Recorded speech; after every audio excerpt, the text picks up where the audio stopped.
Hello friends, बहुत बहुत स्वागत है आपका super fast study and experiment पर। तो फ्रेंड्स, इस वीडियो में हम डिस्कस करने वाले हैं कुछ important interview question and answers for mechanical fitter. यदि आप मैकेनिकल फिटर हैं या फिर फोरमैन हैं या मैकेनिकल इंजीनियर हैं तो भी इस वीडियो को आप देख सकते हैं। पहले भी मैंने वीडियो बनाए हैं mechanical fitter interview question and answers के ऊपर, और उनके जो छोटे छोटे पार्ट्स थे उन्हें मैंने कंबाइन करके ये वीडियो बनाई है।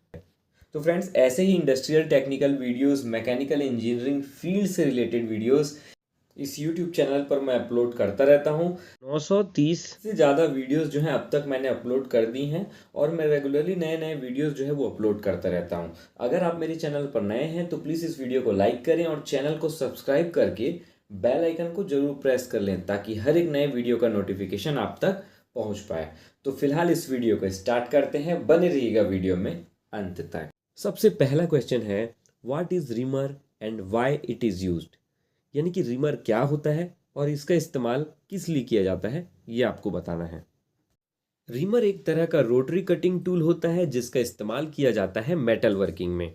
रिमर्स को डिज़ाइन किया गया है ताकि वो पहले से मेटल पीस में बने हुए होल को बहुत ही कम अमाउंट में उसे इनलार्ज करे, यानी कि उसे बढ़ाए।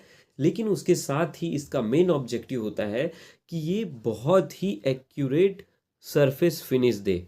अगर किसी वर्क पीस में डायरेक्ट ड्रिल करके होल किया जाता है तो उसमें वो फिनिशिंग नहीं मिल पाती है, यानी कि होल तो होगा लेकिन उसमें फिनिशिंग नहीं रहेगी। और इसी फिनिशिंग के लिए हमें फिर ज़रूरत पड़ती है एक टूल की जिसे कहा जाता है रिमर। और फिर हम उस ड्रिल्ड होल में फिर से रिमर को यूज़ करते हैं और रिमर को वहाँ पर चला देते हैं जिससे कि आपका जो ड्रिल होल है वो फिनिश्ड होल में कन्वर्ट हो जाता है, यानी कि फिनिशिंग हो जाती है वहाँ पर और एक स्मूथ सरफेस आपको मिलता है। What is file, mechanical file. तो फाइल क्या होता है? तो जो इमेज में आप ये जो टूल देख रहे हैं ये फाइल है। फाइल एक हैंड कटिंग टूल है जिसका इस्तेमाल वर्कशॉप में काफ़ी ज़्यादा किया जाता है ना।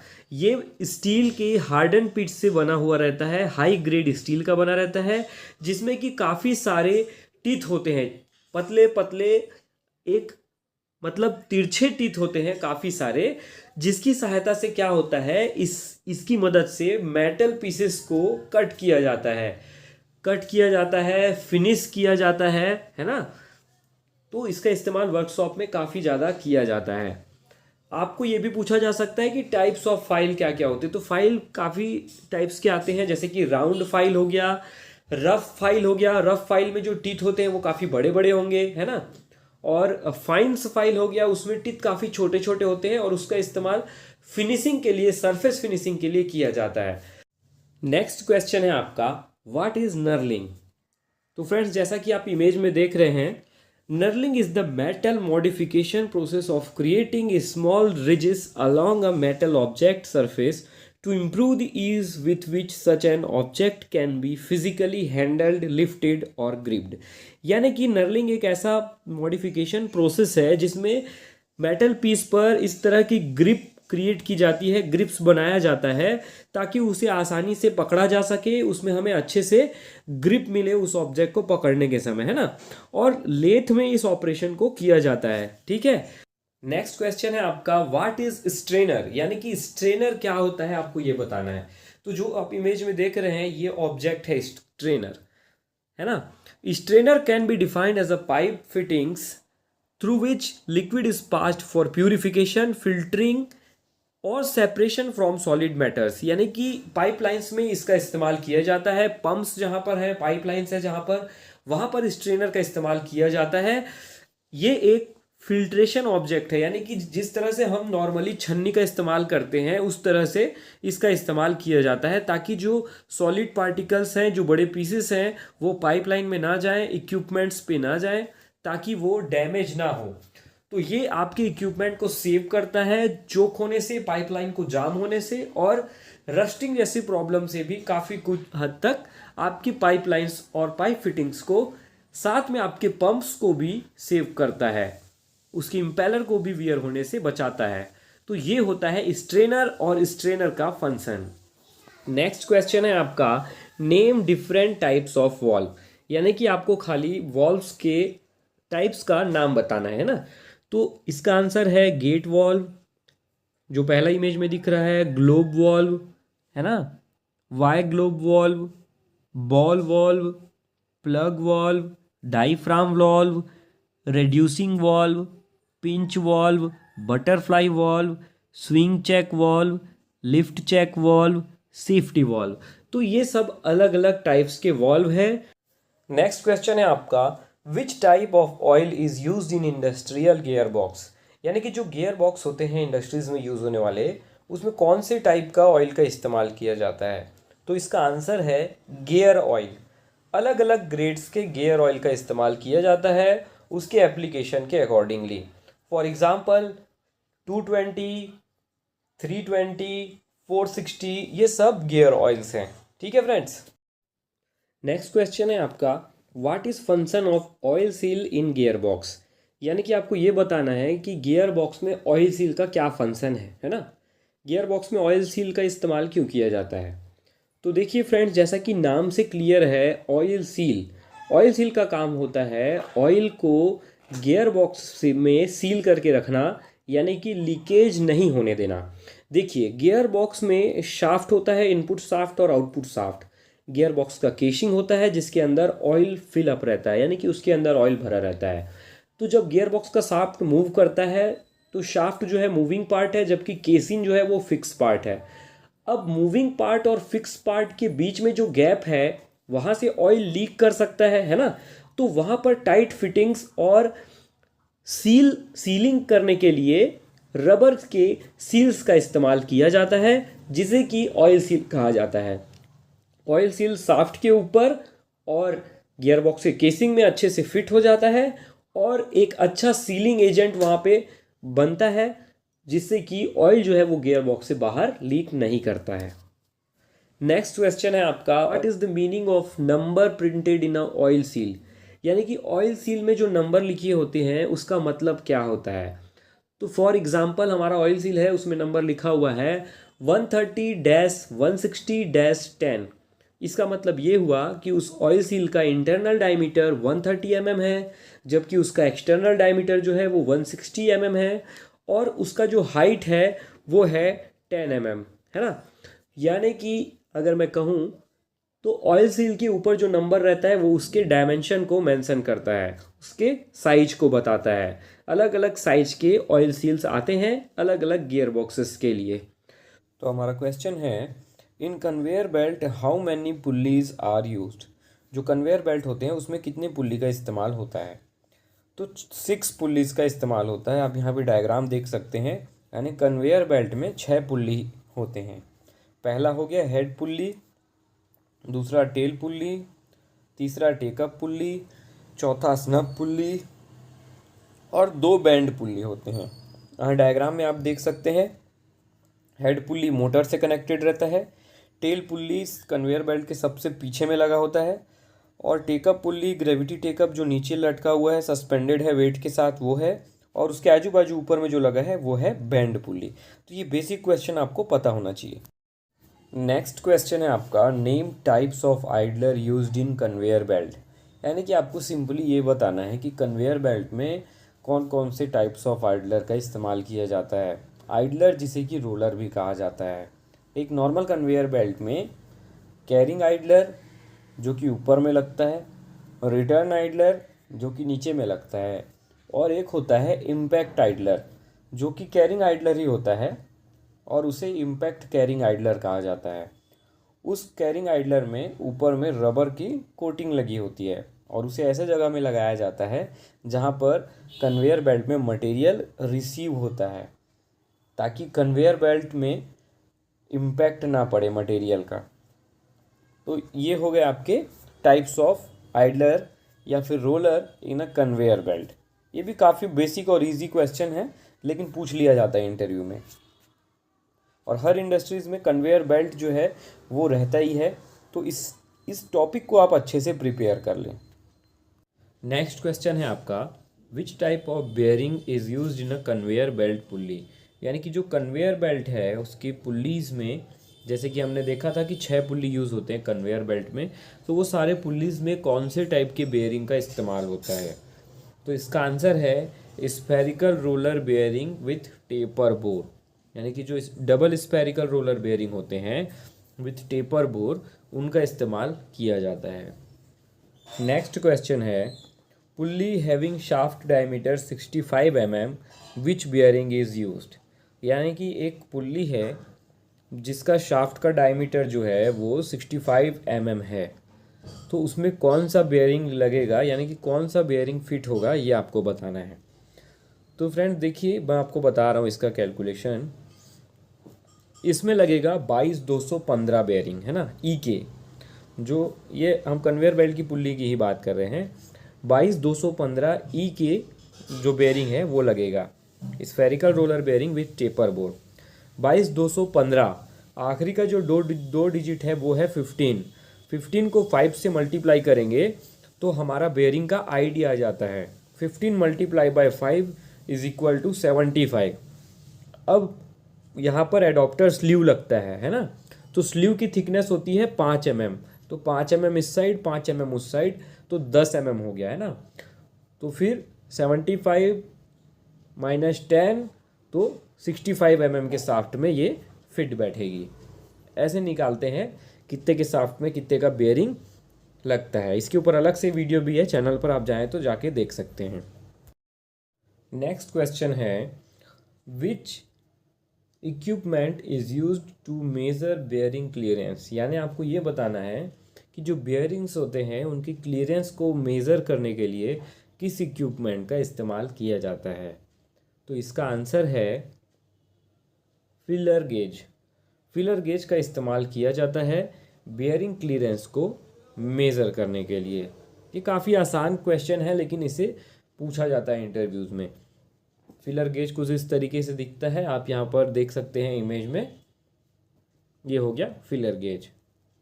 नेक्स्ट क्वेश्चन है आपका which grade gear oil is used in a medium size gear box. यानी कि जो मीडियम साइज के गियर बॉक्स होते हैं उनमें कौन से ग्रेड का गियर ऑयल का इस्तेमाल किया जाता है। तो इसका आंसर है गियर ऑयल 320। फ्रेंड्स जितने भी मीडियम साइज के जो गियर बॉक्स होते हैं, स्मॉल और मीडियम साइज के गियर बॉक्स, उसमें 320 गियर ग्रेड के गियर ऑयल का इस्तेमाल किया जाता है। जबकि आपके जो हैवी और बिग गियर बॉक्स होते हैं, जो बड़े गियर बॉक्स होते हैं, उनमें गियर ऑयल 460 का इस्तेमाल किया जाता है। नेक्स्ट क्वेश्चन है आपका for steam line which type of gasket is used. यानी कि जो स्टीम पाइपलाइंस होती हैं वहाँ पे कौन से टाइप के गैस्केट का इस्तेमाल किया जाता है। देखिए गैस्केट एक तरह का सीलिंग मेंबर होता है, तो आपको ये बताना है स्टीम लाइन में किस टाइप की गैस्केट का इस्तेमाल किया जाता है। तो स्टीम लाइन के लिए सेमी मेटेलिक, मेटेलिक गैस्केट और ग्रेफाइट गैस्केट, साथ में स्पाइरल वाउंड गैस्केट का भी इस्तेमाल किया जाता है। यानी कि इसका आंसर हो गया semi metallic gasket, metallic and graphite gasket, spiral wound gasket, इन सभी का इस्तेमाल किया जाता है। नेक्स्ट क्वेश्चन है in water line, gas line and air line which gasket is used. यानी कि आपको ये बताना है कि जो वाटर पाइपलाइन होता है, गैस लाइन होता है और एयर पाइपलाइन होता है, उसमें कौन से गैस्केट का इस्तेमाल किया जाता है। तो इसका आंसर है CAF गैस्केट। इसका फुल फॉर्म होता है compressed asbestos fibre field gasket. CAF compressed asbestos fibre field gasket का इस्तेमाल किया जाता है वाटर लाइन, गैस लाइन और एयर लाइंस में, जहाँ पाइपलाइन से जॉइंट के पास में सीलिंग मेंबर का काम करता है gasket. What do you mean by NRV। यानी कि NRV से आपका क्या मतलब है, आप क्या समझते हैं NRV से। तो सबसे पहले मैं फुल फॉर्म बताता हूँ। NRV का मतलब होता है नॉन रिटर्न वॉल्व। अब जैसे कि नाम से ही क्लियर है, नॉन रिटर्न वॉल्व, ये एक स्पेशल तरह का वॉल्व होता है जिसे कुछ इस तरीके से डिज़ाइन किया जाता है कि जिसमें जो फ्लूइड है वो सिर्फ एक ही डायरेक्शन में फ़्लो कर पाता है। इसके अपोजिट डायरेक्शन में ये फ्लूइड के फ्लो को रेजिस्ट करता है, ब्लॉक कर देता है, स्टॉप कर देता है। और इसका इस्तेमाल हाई प्रेशर लाइंस में किया जाता है, इक्विपमेंट्स के पास किया जाता है। NRV यानी कि एक ऐसा वॉल्व जो एक ही डायरेक्शन में फ्लूइड को फ्लो होने देता है और अपोजिट डायरेक्शन में उसे स्टॉप कर देता है, ब्लॉक कर देता है। What is the full form of PCD। देखिए इस वर्ड को आपने काफ़ी बार सुना होगा, PCD, है ना। पीसीडी निकालना है, आपको बहुत सारी मार्किंग करने से पहले पीसीडी निकालना पड़ता है। तो आखिर ये पीसीडी का फुल फॉर्म क्या होता है? तो पीसीडी का फुल फॉर्म होता है पिच सर्कल डायमीटर। बहुत ही सिंपल क्वेश्चन है। नेक्स्ट क्वेश्चन है आपका, what do you mean by PCD, यानी कि पीसीडी से रिलेटेड ही क्वेश्चन है। आप पीसीडी से क्या समझते हैं, आपको एक्सप्लेन करना है कि आखिर पीसीडी क्या होता है, यानी कि पिच सर्कल डायमीटर क्या होता है।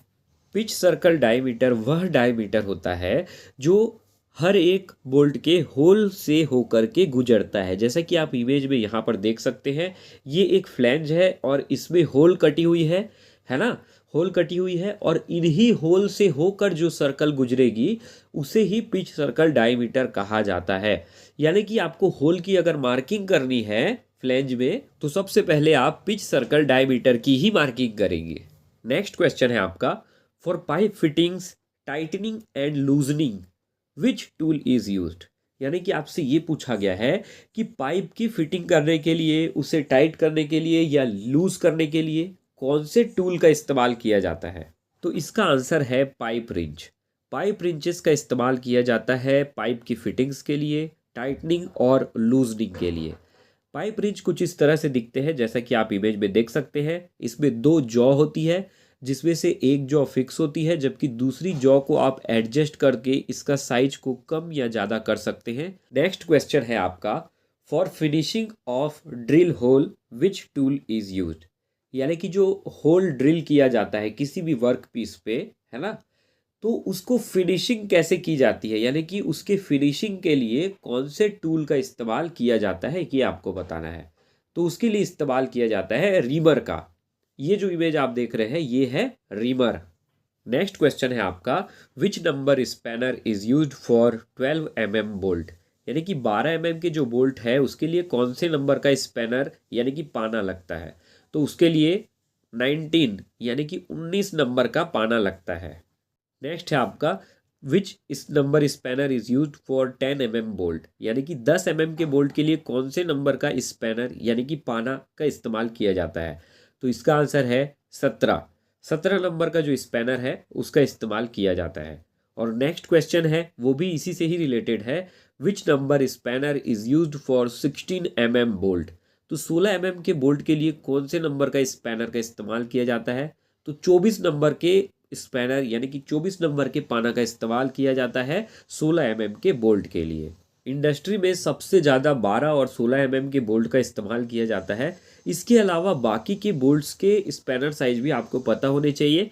तो ये चार्ट आप यहाँ से देख सकते हैं और इसका आप स्क्रीनशॉट ले लीजिए। तो नेक्स्ट क्वेश्चन है आपका, what do you mean by list count, यानी कि आप लिस्ट काउंट से क्या समझते हैं। ये वर्ड आपने काफ़ी बार सुना होगा, लिस्ट काउंट। तो इसका मतलब क्या होता है, the smallest value that can be measured by a measuring instrument is called its list count, यानी कि किसी भी मेजरिंग इंस्ट्रूमेंट से जो सबसे छोटी वैल्यू मेजर की जा सकती है उसे ही उस मेजरिंग इंस्ट्रूमेंट का लिस्ट काउंट कहा जाता है। इसलिए अलग अलग मेजरिंग इंस्ट्रूमेंट के अलग अलग लिस्ट काउंट होते हैं और ये भी आपको याद होने चाहिए अगर आप इंटरव्यू में जा रहे हैं तो चलिए कुछ क्वेश्चंस कर लेते हैं हम लिस्ट काउंट से।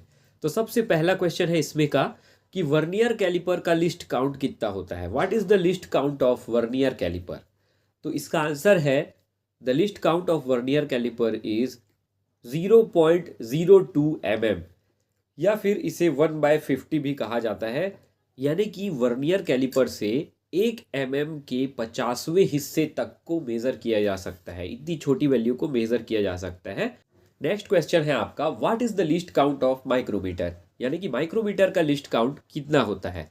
तो इसका आंसर है 0.01 mm। इसे आप 1/100 भी कह सकते हैं, यानी कि जो माइक्रोमीटर होता है वो 1 mm के 100वें भाग को तक भी मेजर कर सकता है। नेक्स्ट क्वेश्चन है आपका, what is the least count of dial gauge. तो जैसा कि आप इमेज में देख रहे हैं ये डायल गेज है, आपको ये बताना है इसका लीस्ट काउंट कितना होता है। तो डायल गेज का लिस्ट काउंट जो है वो होता है 0.01 mm, यानी कि 1/100। ये भी 1 mm के 100वें भाग तक को मेजर कर सकता है। नेक्स्ट क्वेश्चन है आपका, what is the least count of steel rule, यानी कि जो आपका स्केल होता है, स्टील का स्केल होता है जिसका यूज किया जाता है, उसका लिस्ट काउंट कितना होता है आपको ये बताना है। तो उसका जो लिस्ट काउंट होता है वो होता है 0.5 mm, यानी कि उसमें सबसे छोटी वैल्यू जो है वो 0.5 mm आप मेज़र कर सकते हैं, यानी कि आधा mm। तो देखिए होता क्या है, कई बार कंफ्यूज करने के लिए इस क्वेश्चन को पूछा जाता है, क्योंकि आप ये सब तो तैयारी करके जाते ही है कि वर्नियर का लिस्ट काउंट कितना है, माइक्रोमीटर का कितना है, डायल गेज का कितना है ना।